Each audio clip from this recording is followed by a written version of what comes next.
Bonjour à tous, il est 15 heures. Merci de nous rejoindre pour suivre avec nous ce journal dont tels sont les principaux titres de ce 15 novembre. Les athlètes de Djibouti ont remporté de nombreuses victoires lors de cette journée qui s'est tenue hier après-midi 14 novembre. Et 160 Palestiniens ont été accueillis en Afrique du Sud pour des raisons humanitaires. C'était les titres. Place au développement de ce journal. La compagnie nationale Air Djibouti, en collaboration avec la Fédération d'athlétisme, a organisé hier après-midi la 6e édition du 10 km, événement qui s'est déroulé en présence du directeur général de la compagnie nationale de transport aérien Air Djibouti, M. Abdelrahman Ali, du président de la Fédération djiboutienne d'athlétisme, M. Saïd Ismail. Cette année, au total, 9 pays ont rejoint la compétition. Les athlètes des handisports, des personnes à besoins spécifiques ont participé pour la seconde fois aux 10 km d'Air Djibouti, une participation marquante pour les catégories de 10 km. Les gardes-côtes s'est illustré en remportant la première place et la seconde place, qui sont donc revenus respectivement à M. Aden Wabari et Darar Mokhtar Ismail. Et pour plus de précision, nous vous proposons donc de suivre le mot du président de la Fédération d'athlétisme de Djibouti. C'est la 6e édition du 10 km d'Air Djibouti. Donc si nous sommes à la 6e édition, ça veut dire que c'est un partenariat qui a duré déjà 6 ans entre la Fédération djiboutienne d'athlétisme qui organise toutes les manifestations sportives, et surtout en particulier l'athlétisme, ici à Djibouti, et notre partenaire Air Djibouti qui ne s'est pas arrêté à la première édition et qui ont toujours voulu renouveler chaque année l'expérience de toujours sponsoriser les 10 km d'Air Djibouti. Pour nous, aimant le sport et en particulier l'athlétisme, c'est vraiment un honneur de participer tous les ans ici à la place Melik et d'organiser un 10 km à la place Melik. Vraiment, moi je pense que c'est la meilleure course qu'on organise ici à Djibouti. D'abord, c'est 10 km, ça se passe au centre-ville, vraiment très difficile. Et bon, comme on a de bons athlètes, là aujourd'hui, les meilleurs ne sont pas là, ils sont partis au G islamique à Riyad. Mais là, par contre, on a les espoirs qui sont là. Les 5 km, les juniors ont bien couru, y compris les cadets, les filles. Là maintenant, on va voir les 10 km. Quelle est la particularité de cette 6e édition de Air Djibouti?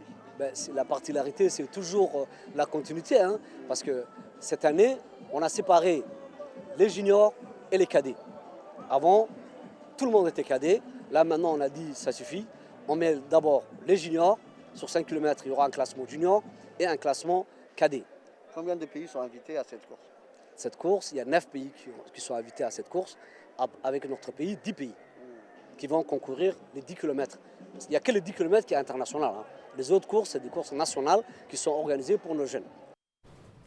Place cette fois à cette cérémonie de remise de prix, de trophées aux vainqueurs qui ont donc couru les 5-10 km, notamment pour cette seconde édition pour les personnes à besoins spécifiques qui ont pris part à cette journée de marathon. Pour la catégorie 10 km, la garde-côte s'est illustrée en remportant la première seconde place qui sont revenus respectivement à M. Aden Wabari Darar et Mokhtar Ismail Samre. Awale Mahmoud s'est placé premier pour la catégorie des personnes à besoins spécifiques. Pour les catégories 5 km cadet hommes, la première place est revenue à Abdi Abdelrahman, issu du centre d'Ali Sabier. Pour ce qui concerne les catégories 5 km junior homme, l'athlète de la garde-côte a gagné la première place. Et enfin, pour les catégories dames, 5 km, l'athlète Nim'a Youssouf des forces armées djiboutiennes s'est attribué la première place.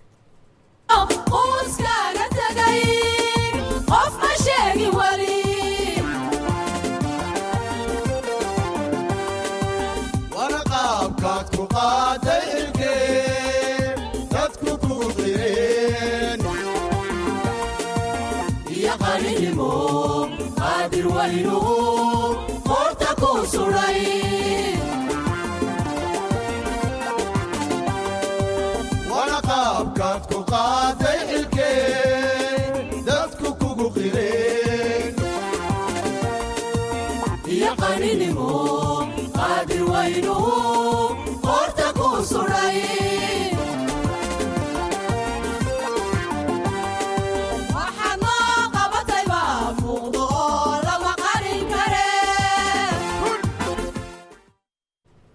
Nous allons au Bok cette fois où les inspecteurs du commerce ont procédé à une collecte de mouvements des stocks dans la région. En effet, ce projet financé par la Banque mondiale dans le cadre de la riposte d'urgence à la crise alimentaire. Objectif de cette opération est de relever la gestion des stocks et de vérifier la pratique des prix homologués. Les inspecteurs ont rencontré les responsables d'établissements de stockage, de distribution dans la région. Ils ont inspecté également les stocks produits de première nécessité, dont notamment les riz, les huiles alimentaires, les sucres et les produits laitiers. Les inspecteurs ont constaté que les stocks sont suffisants pour couvrir les besoins de la population dans la région. Cependant, ils ont relevé quelques irrégularités, notamment des dépassements de prix homologués. Les inspecteurs du commerce ont lancé un appel à la mise en garde et de respecter également les prix homologués par le ministère. Ils ont indiqué que des actions concrètes seront prises à l'encontre des établissements qui ne respecteront pas les prix homologués.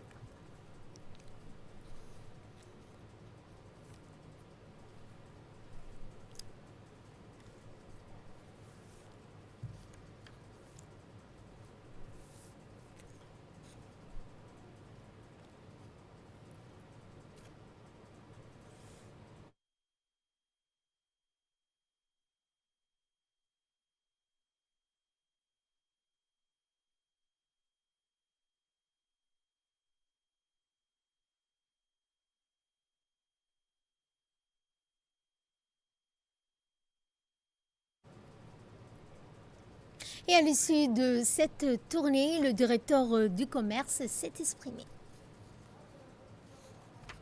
On est à Obok et c'est dans le cadre du projet financé par la Banque mondiale d'urgence à la crise alimentaire. Les inspecteurs du ministère du Commerce ont sillonné dans les différents points de vente de la région d'Obok pour constater l'état des stocks, mais également le prix. L'objectif de cette opération consiste de vérifier le mouvement et le respect de prix homologués par le ministère du Commerce. On pourrait aujourd'hui ici relever ou bien confirmer que les commerçants de la région d'Obok nous ont très bien accueillis. Ils nous ont montré les différentes stocks ou bien les différentes étagères. On est là pour protéger les consommateurs et on est l'avocat du consommateur, mais également le commerçant. Ceci dit, le ministère du Commerce suit de près toujours le mouvement des prix, mais aussi vérifie et contrôle la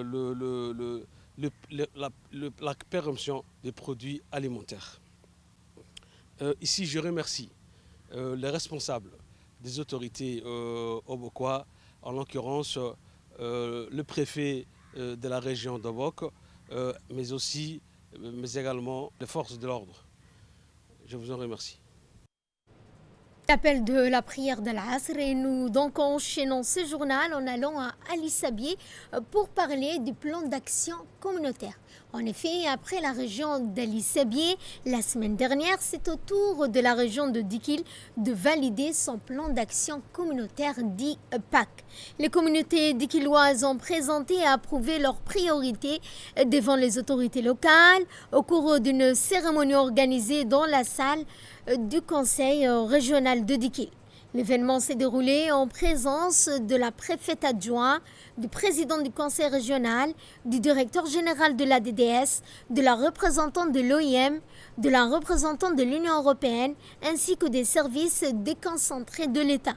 Toujours axé sur la thématique des défis liés aux flux migratoires, ce PAC est l'aboutissement de 4 jours de consultations participatives menées conjointement par les équipes techniques de l'ADDS et de l'OIM. Les communautés et les élus locaux des quartiers de la sous-préfecture ont exprimé leurs besoins et priorités. Les thématiques retenues dans ce PAC portent notamment sur les effets du changement climatique. On nécessite à monter de plus en plus. On donne en bas une population d'environ 1972 d'habitants qui vivent essentiellement dans l'élevage. Ce nouveau quartier, trouvant dans un climat aride, est caractérisé aussi par une précipitation très rare et une température aussi élevée. Il est également remarqué que la période de sécheresse est de plus en plus longue et fréquente. De ce fait, les ressources de l'eau disponibles actuellement deviennent rares et la population approvisionnement au moyen des camions citernes de préfecture de la région de Kil. Nous avons besoin, l'ONEAD aussi ne peut pas couvrir actuellement à saison un réseau de l'eau d'adduction potable. Pour cela, nous avons proposé un projet concernant la réhabilitation des nappes de l'eau pour excaver 5 mètres en pas. Nous avons également proposé une construction d'un grand réservoir d'eau pour stocker une durée d'1 mois. Nous avons également proposé l'hygiène de ces réservoirs de l'eau.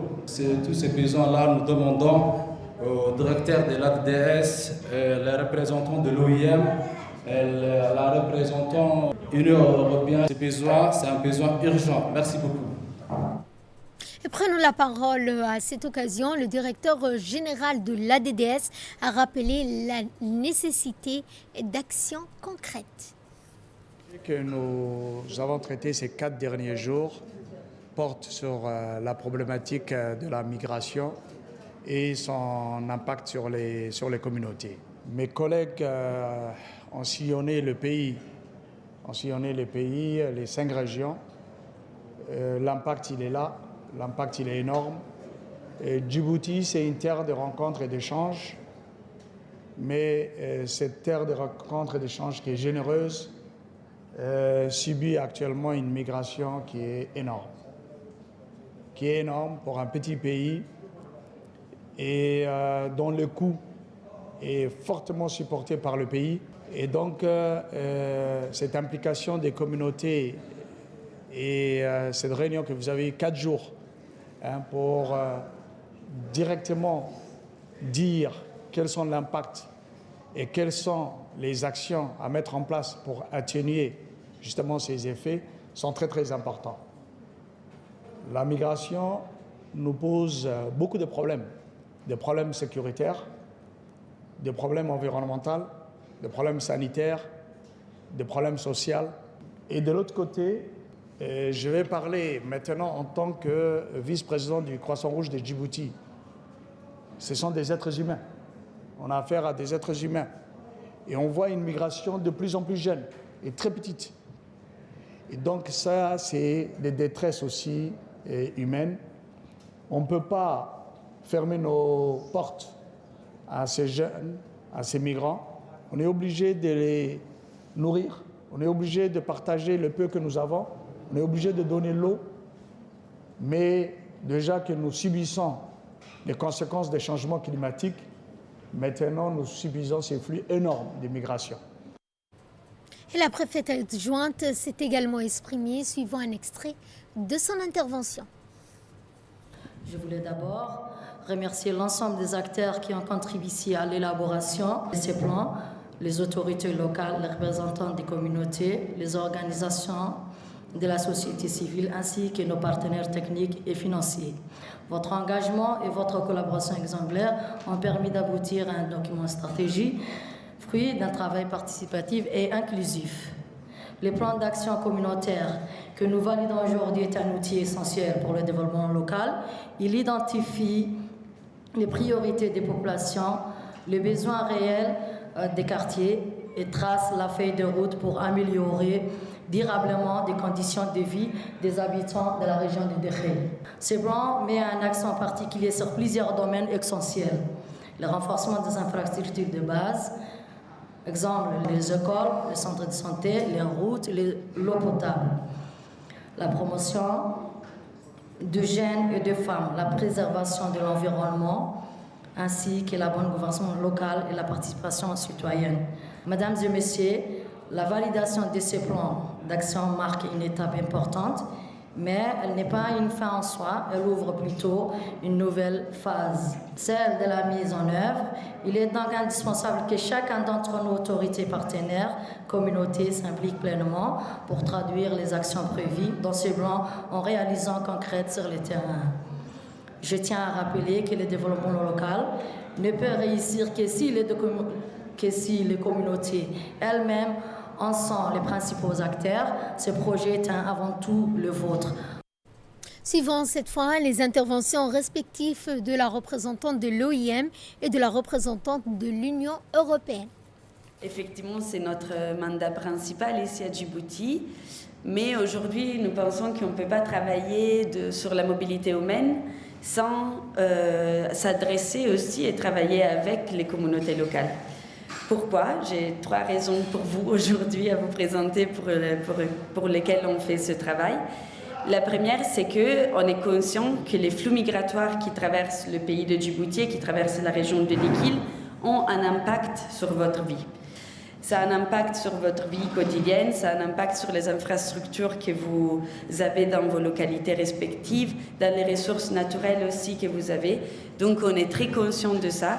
Et on sait que c'est quelque chose qu'il faut adresser parce que ça ne peut pas reposer que sur vous, que sur vos épaules, de soutenir ces flux migratoires qui sont très, très élevés. Une deuxième raison, c'est que moi, j'aime toujours dire que la communauté djiboutienne et de toutes les régions de Djibouti, c'est un peu le premier acteur humanitaire du pays. Parce que s'il y a donné de l'eau, s'il y a donné de la nourriture, s'il y a donné de l'accueil à ces personnes qui sont souvent en situation très très vulnérable, moi je sais que les communautés de toutes les régions du pays et les communautés de Dékhil comprises vont porter cette assistance. Vous êtes un pays accueillant, vous êtes un pays qui est prêt à assister les personnes qui en ont besoin. Je me réjouis de me retrouver parmi vous ce matin. Déjà, la présentation qu'on a eue ce matin en Somalie en affaires nous montre la vraie unité de cette ville. Vous êtes les gardiens de cette unité aussi au niveau national. Chaque fois que je me retrouve ici, je note cette unité, je ramène quelque chose de différent et d'autre avec moi à Djibouti-Ville. Donc, je vous remercie déjà. Donc, cette présentation illustre parfaitement l'unité de la ville, mais aussi le besoin de la maintenir.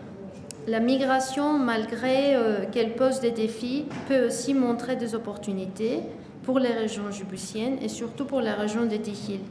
Avec l'appui financier de l'Union européenne et l'expertise de l'OIM, la favorisation de la cohésion sociale et des actions communautaires prioritaires pour la région de Dékhil pourront se matérialiser pour le bénéfice de la région et ses habitants.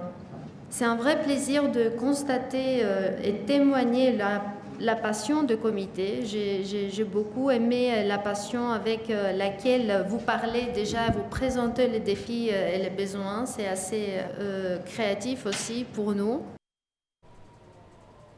Également dans l'actualité, il y a eu cette signature d'un protocole d'entente entre le Conseil régional de Tadjoura et l'ONG Qatar Charity.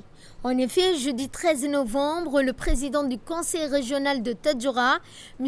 Omar Hussein, et Mme Gedda Azadine Ahmed, directrice du bureau de Qatar Charity, ont procédé à la signature d'un protocole d'entente marquant une étape importante pour le développement durable.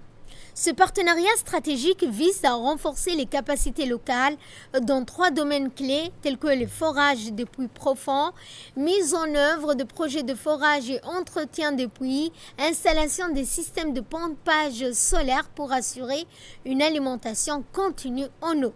L'autonomisation économique avec le soutien des familles à faible revenu, promotion également de l'emploi et amélioration des moyens de subsistance via des initiatives de microfinancement.